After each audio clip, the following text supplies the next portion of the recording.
Serat Joko Lodang. Kalau ini lebih filosofis, menggambarkan kekacauan zaman. Istilahnya menarik. Joko Lodang. Joko itu perjaka, Lodang itu yang sudah tuntas pekerjaannya, sudah longgar, sudah selesai perjalanannya. Itu Lodang. Kalau kalian sibuk sekali, terus semua tugasmu selesai, terus kamu santai-santai karena beres semua, itu kan Lodang namanya. Nah, Joko Lodang itu anak muda, seorang perjaka yang sudah tuntas. Ini langka. Biasanya perjaka itu ya urusannya masih banyak, masih dikejar-kejar ini itu. Tapi kalau perjaka kok sudah Lodang, ini luar biasa. Nah, Joko di situ sebenarnya maksudnya anak muda yang masih jernih, belum terpengaruh apa-apa. Itu Joko. Ya orang Jawa kan menyebutnya masih ding-ding, masih belum terkontaminasi hal-hal yang negatif-negatif. Benar-benar Joko. Meskipun saya tidak tahu Jokomu apa Joko yang benar ding-ding, atau sudah terkontaminasi macam-macam. Jadi seorang yang jernih, yang perjalanannya sudah tuntas. Nah, nama lainnya Joko Lodang. Ada apa dengan Joko Lodang? Nah, kita lihat ya. Kita baca yang pertama, yang bagian gambuh. Joko Lodang datang bergelantungan, lalu duduk secara tidak sopan dan berkata dengan keras. Ini menarik ya, orang yang sudah tuntas perjalanan spiritualnya datang sambil bergelantungan, duduk tidak sopan, kemudian bicara dengan keras. Ini sebenarnya satu sindiran yang luar biasa. Karena kadang-kadang kebenaran itu tidak selalu nyaman untuk didengar, tidak selalu enak untuk dilihat. Jadi jangan dikira kebenaran itu selalu enak. Kenapa? Karena kita sering sudah dirutinkan oleh situasi, sehingga kadang-kadang untuk hal-hal yang memang benar itu kita rasanya ingin menolak. Ada satu cerita yang terkenal sekali dari tradisi Sufisme. Jadi satu ketika ada seorang sufi yang bertemu seorang raja yang sedang berburu. Jadi raja ini dengan rombongannya sedang berburu, di tengah hutan ketemu seorang sufi. Terus bilanglah raja ini pada sufi tadi, "Wahai Syekh Sufi, mbok saya dinasehati biar saya jadi raja yang lebih baik. Tolong tunjukkan saya kebenaran."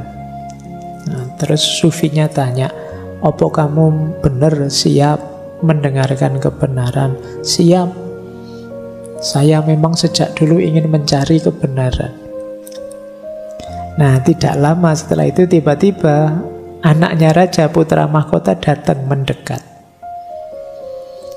Terus sufi itu bilang, "Wah, ini anakmu ya putra mahkota. Dia akan mati loh."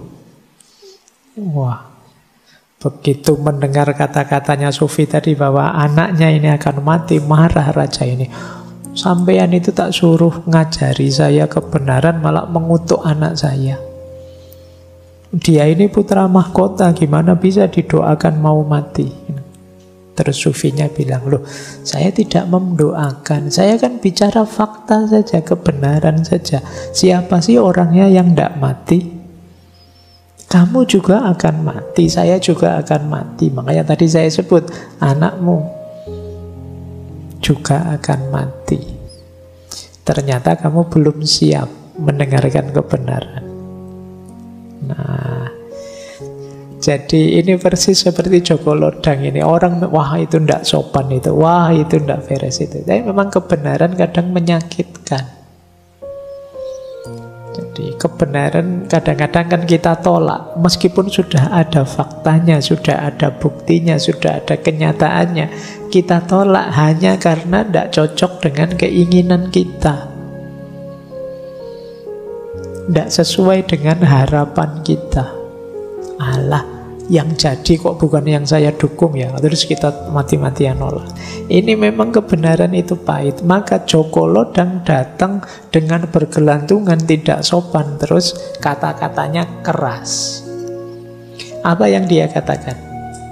Ingat-ingatlah, sudah kehendak Tuhan bahwa gunung-gunung akan merendah, sedangkan jurang-jurang akan meninggi. Karena kalah perang, maka akan diusir dari negerinya. Ini menarik. Jadi gunung yang tinggi itu akan bisa merendah, jurang yang dalam akan bisa meninggi. Ini sebenarnya isyarat wolak wali ing zaman. Kalian yang sedang tinggi, jangan sombong, pada saatnya akan runtuh rendah. Kalian yang sedang di bawah rendah, jangan putus asa, karena bisa saja nanti kalian akan naik ke atas. Jadi, dan pada saatnya itu akan terjadi. Ada juga yang memaknai, ingat-ingatlah bahwa besok justru orang-orang mulia akan direndahkan dan orang-orang rendah akan naik jabatan. Jadi ini juga kebenaran. Makanya kita harus siap menghadapinya. Zamannya memang begitu. Namun jangan salah terima. Pahami kata-kata ini. Sebab bagaimanapun juga, meskipun merendah satu gunung, akan tetap terlihat bekasnya. Beda dia dengan jurang yang curam. Jurang yang curam itu meskipun dapat menonjol, namun tanpa tanggul akan mudah longsor. Semua yang dituturkan di atas sudah menjadi kehendak Tuhan. Akan terjadi sesuai Sengkolo, Sirno Toto Esti Wong. Ini Condro Sengkolo itu cirinya Ronggo Warsito kalau meramal, plus tahunnya, dan biasanya pas tahun 1850. Cuma nanti kita bahas yang Condro Sengkolo, bisa dicek di Ronggo Warsito yang dulu. Sudah saya jelaskan detail. Nah, jadi gunung bisa merendah, jurang bisa muncul ke atas. Tapi meskipun merendah, meskipun runtuh, meskipun jatuh, gunung tetaplah gunung. Meskipun dia naik setinggi apapun, kalau dia jurang, tanpa ada tanggulnya dia akan longsor. Longsor berarti ke bawah lagi. Orang-orang mulia bisa turun derajat, terhinakan, tersisihkan, tapi bagaimanapun dia tetap orang mulia, akan ada bekasnya. Akan tetap ada manfaat pengaruhnya. Tetapi jurang yang naik itu, kalau tidak ada tanggulnya, tidak ada yang menopangnya, yang semula hina, rendah kok naik ke atas, pada akhirnya juga akan longsor. Dan itulah kehendaknya Tuhan. Jadi ini nanti berhubungan dengan ramalan beliau tentang kemerdekaan. Jadi saat itu beliau sedang prihatin banyak bangsa Indonesia yang jadi kerja rodinya Belanda. Tapi beliau mengingatkan tidak apa-apalah. Yang penting kita tetap jadi orang mulia. Meskipun runtuh ke bawah, tetap kita punya kemuliaan. Tapi kalau kita rendah, entah dengan jalan kerendahan yang manapun, meskipun kita naik ke atas, pada akhirnya kita akan tetap hina karena longsor. Nah, ini cara pandang beliau. Baik, melalui Joko Lodang. Nah, ketika yang mulia turun ke bawah, yang rendah naik ke atas, situasinya seperti apa? Dijelaskan di bagian sinom. Segala keinginan tidak ada yang terwujud. Kita ingin ini, tidak terwujud. Ingin itu, tidak terwujud. Apa yang dicita-citakan buyar. Apa yang dirancang berantakan. Ingin menang malah kalah. Nah, agaknya hukuman Tuhan yang datang, yang tampak hanya perbuatan tercela. Orang besar kehilangan kebesarannya. Lebih baik tercemar nama daripada mati. Jadi orang besar kehilangan kebesarannya. Kenapa? Mereka hanya mengejar yang duniawi, bahkan namanya tercemar juga tidak masalah. Itu istilah beliau, lebih baik tercemar daripada mati. Sementara yang orang kecil tidak mau mengerti keadaannya. Orang kecil yang tidak ngerti keadaannya itu kan mengeluh terus, protes terus, tidak puas terus, ngamuk terus. Jadi yang besar salah jalan, yang kecil tidak tahu diri. Orang alim penuh kepalsuan, di luarnya putih, dalamnya kuning. Ulamanya gemar maksiat, madat, madon, minum, berjudi. Para haji melemparkan ikat kepala hajinya, kopiah hajinya dibuang. Jadi kalian maknai sendiri ya. Tidak teko mocone. Wanita kehilangan kewanitaannya karena pengaruh harta benda. Semua hanya bertujuan harta benda saja. Semuanya ingin kaya, maka yang alim jadi palsu. Di luarnya kelihatan putih sekali, tapi dalamnya kuning. Kenapa? Tujuannya duniawi. Ada ulama yang gemar maksiat. Ini sindiran beliau. Orang-orang yang sudah haji malah melemparkan kopiah hajinya. Tidak peduli dengan status hajinya. Yang wanita mengejar harta saja sehingga mudah dipengaruhi. Para pedagang dan saudagar tidak dihormati. Yang dihormati hanyalah harta bendanya saja. Itu mungkin kita sering ngeritik-ngeritik, maki-maki pengusaha ini, pengusaha itu, tapi kalau disangoni ya gelem. Nah, itu yang dihormati hanya hartanya saja. Jadi bukan orangnya. Seluruh dunia berorientasi benda. Kesengsaraan menjadi-jadi. Nah, ini pakai sengkolan lagi ya. Nirsat estining urip. Nirsat estining urip itu ya 10681 1860 tahun Jawa. Tahun Jawa berarti sekitar tahun 1930 Masehi. Ini ganas-ganasnya Belanda. Juga orang-orang kita mungkin yang kerjasama dengan Belanda.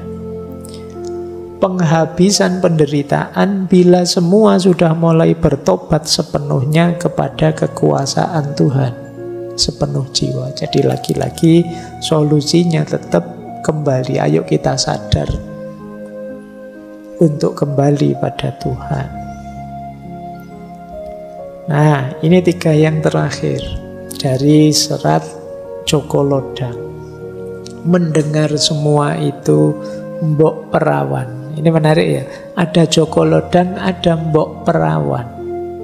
Bukan Mbok Rondo loh ya. Kamu istilah Mbok mesti Rondo, tapi saya bilang Mbok Perawan. Mbok itu kalau dijawab bisa kakak perempuan. Kakak perempuan itu cirinya apa? Pengayom. Menyayangi, mengayomi. perawan sama seperti Joko ya, masih jernih, masih suci. Jadi mbok perawan itu seorang pengayom yang jernih, yang suci. Nah, orang yang semacam ini pasti akan merasa sedih melihat situasi seperti itu. Oleh karena itu kemudian Joko Lodang berkata lagi, tetapi ketahuilah bahwa ada hukum sebab musabab. Di dalam ramalan yang sudah ditentukan, tetaplah berupaya, yang terjadi biarlah terjadi. Jadi ayo kita berikhtiar semampu kita, karena di dunia ini ya ada hukum sebab akibat. Kalau kita diam saja situasi tidak akan berubah. Dan ini yang terus bagian dari ramalan ya, zamannya masih sama, tapi pada akhir pertemangan zaman, Wiku Sapto Ngesti Ratu 1877 tahun Jawa. Kalau tahun Masehi pas 1945. Akan ada keadilan antara sesama manusia. Itu sudah menjadi kehendak Tuhan. Di waktu itulah orang yang mengantuk mendapatkan ketuk atau gong kecil yang banyak bertebaran di jalan-jalan, yang mendapatkan gembira hatinya karena isinya tidak lain adalah emas dan permata.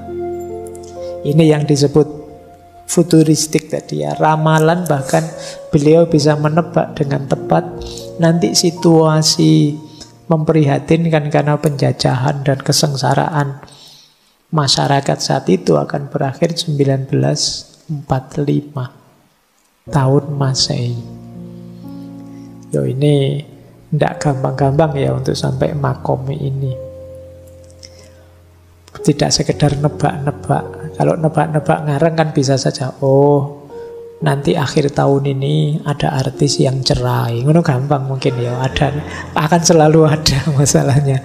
Nanti ada orang besar yang meninggal, ya mesti akan selalu ada.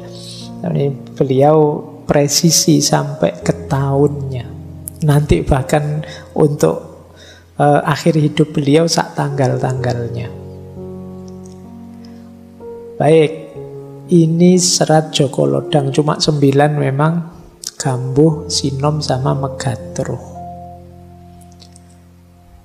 Nah, kita masuk lebih dalam lagi serat Sabdojati. Kalau ini sudah mulai lebih dalam lagi untuk solusi-solusi apa yang harus kita lakukan menghadapi wolak-wali ing jaman.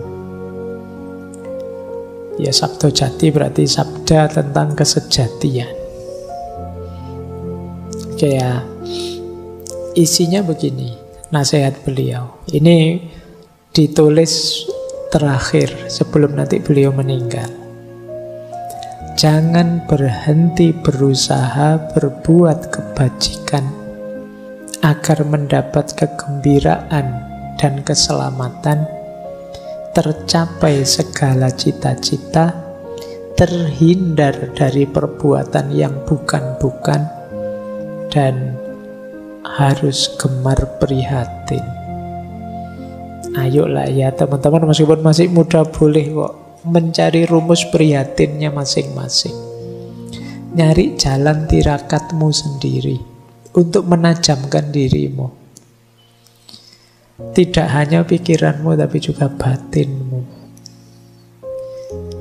Ada banyak cara, banyak jalan. Kalian boleh bikin rumus sendiri untuk melatih batin, melatih dirimu. Renungilah dengan seksama, urailah dengan cermat, telitilah jangan sampai salah, endapkan dalam hati. Ini menarik, ini sangat filosofis. Kalau kalian menghadapi sesuatu, jangan kesusu disikapi, jangan kesusu dibales, jangan kesusu dijalani, tapi pertama-tama apa? Renungkan dulu, berpikir yang dalam dulu. Ini sangat filosofis. Kalau sudah kamu urai, biar paham posisinya, kamu teliti. Dan tidak hanya itu, endapkan dalam hati, rasakan. Mengendapkan dalam hati itu berarti kira-kira mantepnya bagaimana, nyamannya bagaimana. Itu namanya diendapkan dalam hati. Disitulah kita bisa mudah menanggapi sesuatu. Jadi berarti yang nomor satu itu memerintahkan kita untuk berbuat baik. Yang nomor dua memerintahkan kita untuk berpikir jernih. Kita lihat bait ketiga. Senantiasa mendambakan anugerah kebaikan, mengendapkan pikiran hingga jernih, mengheningkan hati hingga kosong, meski sebenarnya berisi. Isinya adalah cipta yang sejati. Kalau ini secara umum nuntun kita untuk mengarahkan gerak hati. Ya, kalau bahasa lainnya niatnya harus lurus. Jadi selain kebaikan yang kita lakukan, pikiran yang jernih, orientasi dan tujuan serta niat kita yang lurus. Hati kita kosongkan dari kepentingan-kepentingan duniawi, kemudian kita isi dengan yang sejati. Senjata yang keempat apa? Kesabaran. Jalankan semua itu dengan penuh kesabaran. Sebab jika bergeser akan mengkhawatirkan. Jika kesurupan setan gundul yang menggoda membawa kendi, berisi uang banyak. Nah, yang bisa membuat kita kesurupan apa? Setan gundul. Setan gundul itu ya biasanya membawa kantong isinya uang.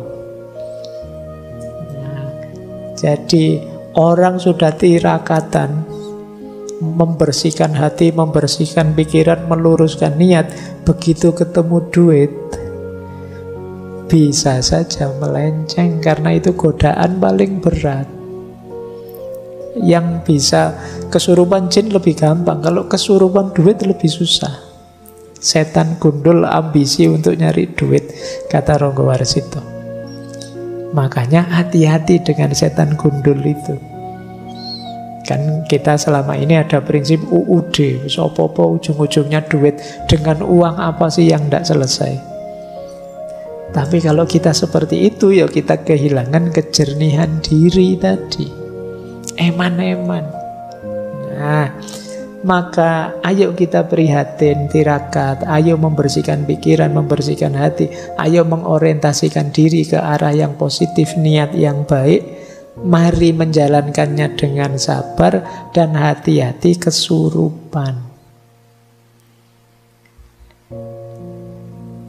Dilanjutkan kesurupan selanjutnya apa?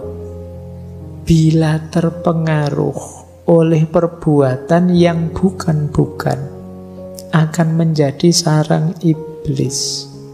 Senantiasa mendapatkan kesulitan, kerepotan, sulit menenangkan hati, seperti orang mabuk kepayang.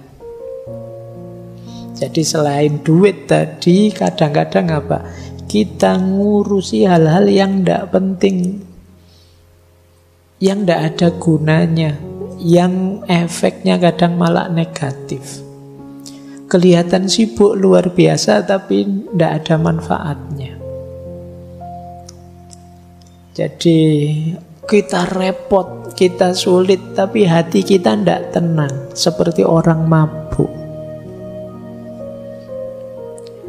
Kenapa bisa begitu? Biasanya karena kita terpengaruh oleh perbuatan yang bukan-bukan. Ya termasuk kalian ya, sekarang saatnya berarti kita cermati dalam sehari kita ngapain aja sih. Seminggu ini saya ngapain aja, menghasilkan apa, memproduksi apa. Kalau lebih banyak yang tidak penting, yang bukan-bukan, rumusnya beliau, berarti sebenarnya diri kita jadi sarangnya iblis. Iblis nyaman dekat-dekat kita karena kita melakukan hal-hal yang tidak penting, yang tidak perlu, Akhirnya apa? Kalau jadi sarangnya iblis, kata Ronggo Warsito, hatinya jadi tidak tenang. Was-was terus. Rasanya kok tidak nyaman terus. Seperti orang mabuk. Kita jalan kemana-mana seperti orang bingung. Tidak ngerti tujuan mau apa. Akhirnya apa? Kalau terlalu banyak melakukan hal yang tidak penting, akhirnya tidak tertarik terhadap perbuatan kebajikan. Terlalu sibuk dengan yang bukan-bukan, perbuatan baik jadi tidak menarik. Segala yang baik lari, sebab kita sudah atmosfernya atmosfer buruk. Lupa Tuhan, lupa dengan ajaran Tuhan, ajarannya musnah berkeping-keping. Jadi dunia sekeliling kita akhirnya negatif semua. Yang positif kita lupa sudah. Nah, bukankah banyak orang pinter, banyak orang cendekiawan dan lain sebagainya? Tapi kata Ronggo Warsito apa? Namun demikian, yang melihatnya bagaikan matanya kemasukan pasir. Orang cerdas intelektual itu melihat semua itu kayak orang kelilipan. Jadi tidak terlalu peduli, tidak kelihatan aslinya apa. Tidak melihat betapa sengsara, betapa banyak kebingungan, betapa banyak keresahan di sekelilingnya. Itu bahasa beliau seperti orang kelilipan. Yang bisa melihat itu kan ya tadi istilah beliau ya, ada orang pinter, ada poro alim dan lain sebagainya. Itu tidak peduli dengan apa yang terjadi tadi. Seperti orang yang matanya kena pasir. Akhirnya apa? Banyak orang yang bersujud pada yang jahat. Orang jahat, orang buruk ditunduki sedemikian rupa, dianggap utusannya Tuhan. Nah, ini mulai sekarang kalau bahasa kita mempertuhankan yang bukan Tuhan. Bahkan orang jahat kita anggap utusannya Tuhan. Itu ketika kita tidak bisa tadi, tidak bisa tirakat, tidak bisa membersihkan hati, tidak bisa sabar dan lain sebagainya. Nah, coba kita cek diri kita. Kata beliau selanjutnya begini, tapi bagi orang yang bijaksana, biasanya cirinya apa? Galau hatinya. Jadi, kenapa hatinya galau? Jika tidak ditiru, tidak ikut orang lain, dia disalahkan. Dan hidupnya jadi tanpa makna. Tapi kalau ditiru, hidup jadi hina. Jadi orang bijaksana dia bisa melihat, tapi dia bingung. Kalau saya ikut orang-orang, hidup ini jadi tidak ada maknanya. Tapi kalau saya ikut orang-orang, hidup ini jadi hina. Milih mana kamu, hidup tidak bermakna atau hidup hina? Nah, itu berarti kata Ronggo Warsito tidak percaya kepada Tuhan. Lagi-lagi beliau mengakhiri, yuk kembali sajalah pada Tuhan, pencipta segala sesuatu. Mereka yang sungguh-sungguh akan berhasil. Kebahagiaan akan datang atas kemurahan Tuhan. Tuhan mengabulkan semua permintaan jika dilakukan dengan tulus. Tuhan akan menolong, tidak kurang sandang pangan, terkabul semua keinginan. Ini beliau menarik. Di belakang terus beliau bilang, bla bla bla bla. Beliau bilang, sang pujangga sambil menasehati, membuka rahasia ilahi yang banyak tersembunyi sehingga dapat diketahui. Manusia yang hidup di zaman kerepotan, keburukannya meningkat, perbuatannya menjadi-jadi, pikiran-pikirannya sesat, keampuhannya tidak tampak lagi. Lama-kelamaan makin memprihatinkan. Merasakan ramalan tersebut Sang pujangga senantiasa merenung diri, melihat zaman penuh keprihatinan. Selesainya kapan? Ini ramalan lagi ya. Lagi-lagi beliau menyebut tahun 45 nanti. Waluyane benjang lamun ono wiku, memuji ngesti sawiji, sabuk lebu lir majnun, gali bedan tudang tuding, anacahken sakeing wong. Selesainya besok ketika ada seorang wiku. Wiku ini setara kalau sekarang mungkin begawan. Jadi seorang alim, orang suci yang memuji yang tunggal sejati. Istilahnya bagus. Sabuk lebulir majnun, pakai ikat pinggang debu seperti orang gila. Maksudnya apa? Ikat pinggang debu itu berarti sangat sederhana. Dia bukan orang kaya raya yang terikat oleh dunia, dan seperti orang gila bahkan. Jadi apa? Tidak dipandang sama sekali pada saat itu, tapi sebenarnya beliau ini seorang wiku, orang bijaksana, seorang begawan. Hilir mudik menunjuk kian kemari, gali bedan tudang tuding. Ini mungkin menyebalkan bagi banyak orang, tapi dialah yang membangunkan banyak orang, mengarah ke banyak orang. Anacahken sakeing wong, menghitung banyak orang. Maksudnya apa? Menyadarkan, menunjukkan nilai masing-masing orang. Kamu itu anak bangsa, kamu itu punya tanggung jawab kemanusiaan, kamu itu sejenis itu. Dan itu terjadi dengan Sengkolo tadi ya. Wiku memuji ngesti sawiji 1877 atau tahun Masehi 1945. Disitulah baru selesai zaman Kolo Bendu. Kolo Subo kang gumanti diganti dengan zaman Kolo Subo.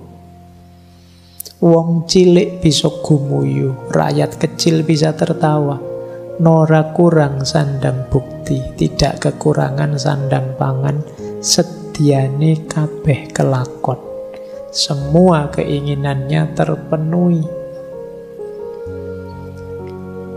Nah, ini 4 yang terakhir ini ramalan tentang diri beliau sendiri.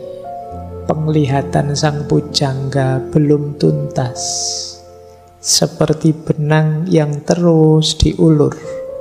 Namun karena umur, sudah saatnya mencapai kesejatian, pulang ke tempat yang sejati. Jadi beliau ini visinya, penglihatannya masih panjang,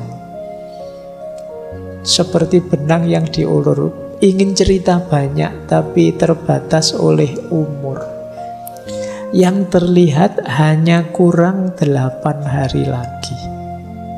Waktu kematian akan tiba.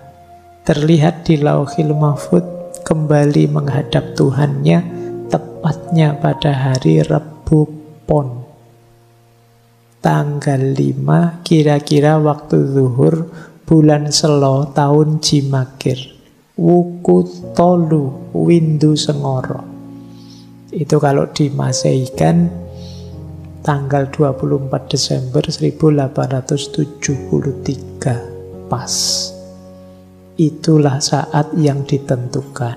Jadi ini beliau membaca kapan aku meninggal bisa pas. Sak jam-jamnya. Kira-kira waktu zuhur Rebu Pon. Nah, yang terakhir beliau karya ini ditulis hari Rebu 28 Sawal tahun Jimakir dengan hitungan condro Sembah Mukso Pujangga Ji. Nah, ya sama 1802 atau kalau Masehi 1873. Jadi ini tidak lama setelah nulis serat ini beliau meninggal. Masih di tahun 1873. Nah, ini yang tadi kita sebut ya, sebuah filsafat sejarah yang spekulatif tapi futuristik, juga agak mistik. Yang ini, keahlian seperti ini ya mulai jarang hari ini. Baik, ini salah satu perspektif yang berbeda untuk kita memahami sejarah.